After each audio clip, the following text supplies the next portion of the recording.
ഇങ്ങനെ ഈ ആനുകൂല്യങ്ങളൊക്കെ ലഭിച്ചു കഴിഞ്ഞ് ഇരിക്കുമ്പോഴാണ് മറ്റു വലിയ സംഭവം കൂടെ നടക്കുന്നത്.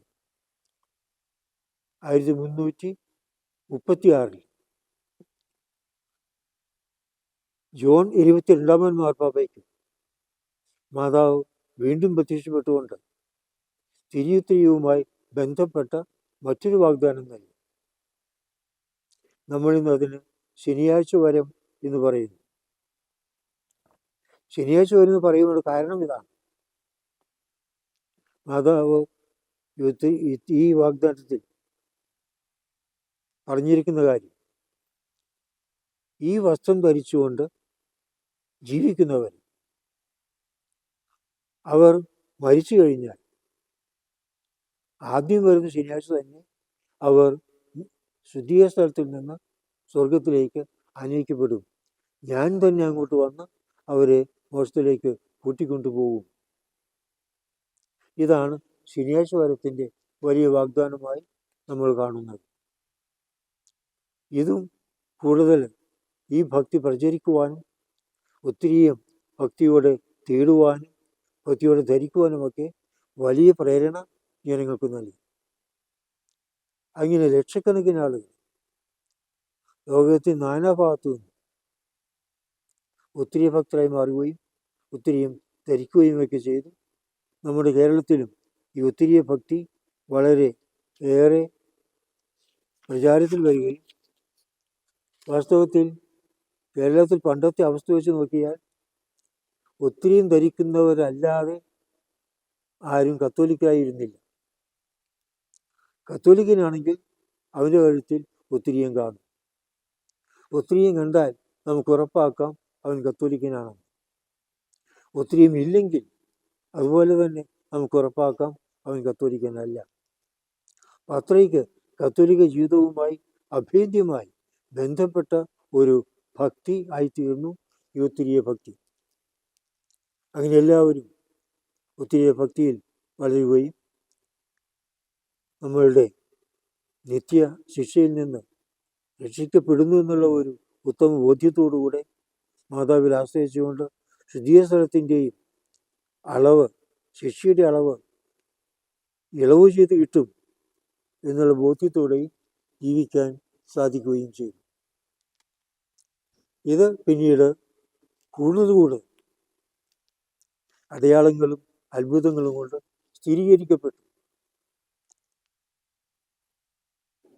വളരെയധികം ദണ്ഡവിമോചനങ്ങൾ തിരുസഭ ഈ ഒത്തിരി ഭക്തർക്ക് നൽകുകയും അങ്ങനെ ഒത്തിരി ഭക്തി വളരെയേറെ പ്രചാരത്തിലാവുകയും അത് ജനങ്ങൾക്ക് വളരെയേറെ ആശ്വാസവും സന്തോഷവും നൽകുകയും ചെയ്തു. പിന്നീട് നമ്മൾ കാണുന്നത് ഫാത്തിമയിൽ മാതാവ് പ്രത്യക്ഷപ്പെട്ടപ്പോൾ 2 കാര്യങ്ങളാണ് ശ്രദ്ധേയമായിട്ടുള്ളത്. അവസാന ദിവസം, അതായത് ഒക്ടോബർ 13 മാതാവ് പ്രത്യക്ഷപ്പെട്ടത് ഒന്ന് ഈ കർമ്മല വസ്ത്രം ധരിച്ചുകൊണ്ടായിരുന്നു. തനിക്ക് ഏറ്റവും പ്രിയപ്പെട്ട സഭയാണ് കർമ്മലിത്ത സഭ എന്ന് അതുവഴി മാതാവ് പ്രഖ്യാപിക്കുകയായിരുന്നു.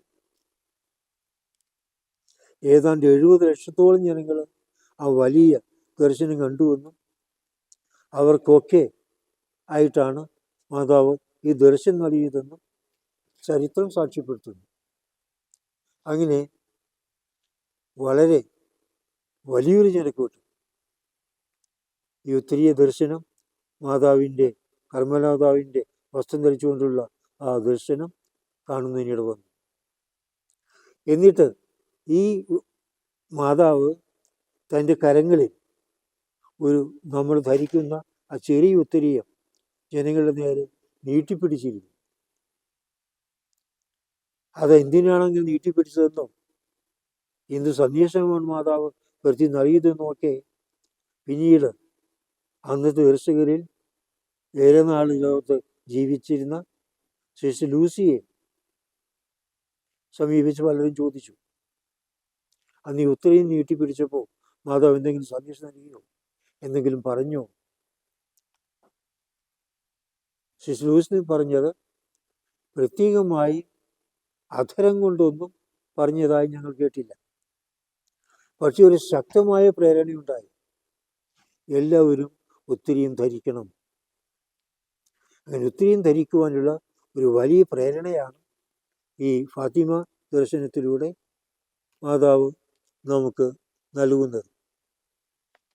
അപ്പം അങ്ങനെ 2-ാം സഹസ്രാബ്ദത്തിൽ ആവർത്തിക്കപ്പെട്ട ഈ ഒത്തിരിയ ഭക്തി മാതാവിൻ്റെ വാഗ്ദാനങ്ങൾ അതിനെ കൂടുതൽ പ്രസക്തമാക്കി തീർക്കുന്നു. നേരത്തെ പറഞ്ഞതുപോലെ ഈ 3-ാം സഹസ്രാബ്ദത്തിലേക്ക് നമ്മൾ പ്രവേശിക്കുമ്പോൾ അത് കൂടുതൽ പ്രസക്തിയേറിയതായി മാറുകയും ചെയ്യുന്നു. പ്രിയപ്പെട്ടവർ, നമ്മളിപ്പോൾ 775-ാം വർഷത്തിലാണ് നിൽക്കുന്നത്. മാതാവിനാൽ പ്രത്യേകമായി അനുഗ്രഹിക്കപ്പെട്ടവരാണ് നമ്മൾ എന്ന് നമുക്ക് പറയാം.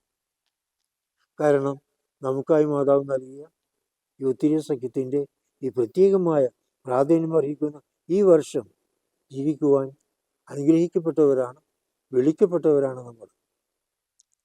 ഇവിടെ നമ്മൾ മാതാവ് തന്ന ഈ ഒത്തിരിയും ഈ ഭക്തി, വലിയ സമ്മാനം നന്ദിയോടെ സ്വീകരിക്കണം, വിശ്വാസത്തോടെ സ്വീകരിക്കണം, ഭക്തിയോടെ ധരിക്കണം, തീക്ഷ്ണമായി അത് പ്രചരിപ്പിക്കുകയും ചെയ്യണം.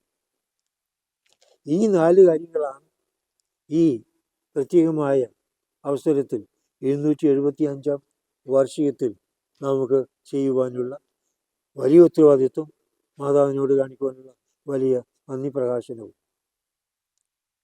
മാതാവ് നൽകിയ സമ്മാനത്തെ നമ്മൾ വിലമതിക്കുന്നുവെന്ന് എടുത്തു പറയുവാൻ നമുക്ക് സാധിക്കുന്ന ഒരു വലിയ രീതിയാണ് ഒത്തിരിയും ധരിക്കുക, ഒത്തിരിയും പ്രചരിപ്പിക്കുക. ഇത് നമുക്ക് തന്നെയും നമ്മുടെ കുടുംബങ്ങൾക്കും അനുഗ്രഹപൂർണമായി തീരുന്നു.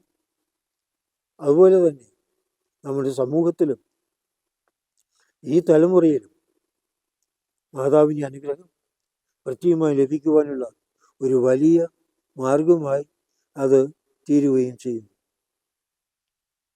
വാസ്തവത്തിൽ സാത്താൻ മനുഷ്യകുലത്തോട് അതിശക്തമായി പൊരുതിക്കൊണ്ടിരിക്കുന്ന ഒരു സമയമാണിത്.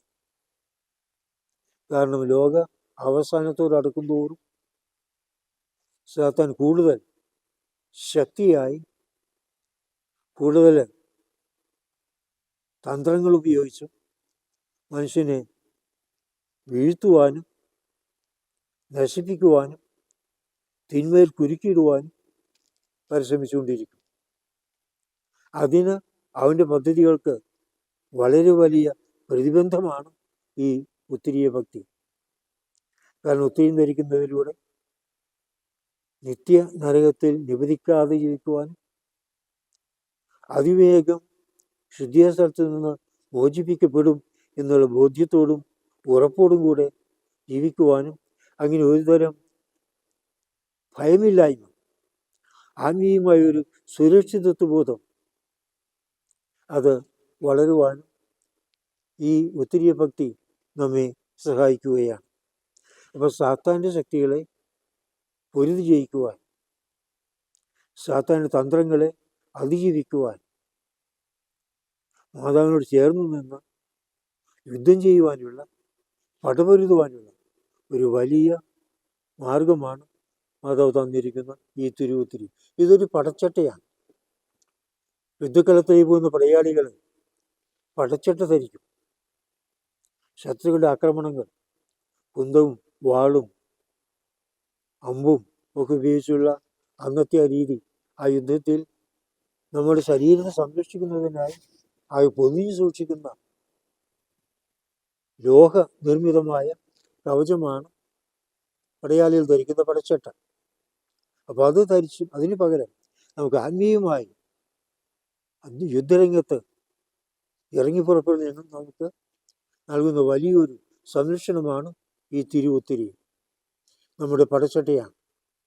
ഈ പടച്ചട്ട ധരിച്ചുകൊണ്ട് മാതാവിനോട് ചേർന്ന് നിൽക്കുവാൻ, അടരാടുവാൻ, ആത്മീയമായ യുദ്ധത്തിൽ ധീരെ ധീരെ മുന്നേറുവാൻ, പരാജയ ഭീതി കൂടാതെ അമ്മയുടെ സംരക്ഷണയിൽ ആയിരിക്കുവാൻ നമ്മെ പരിശുദ്ധ അമ്മ സഹായിക്കും ഈ തിരുവുത്തരീയത്തിലൂടെ.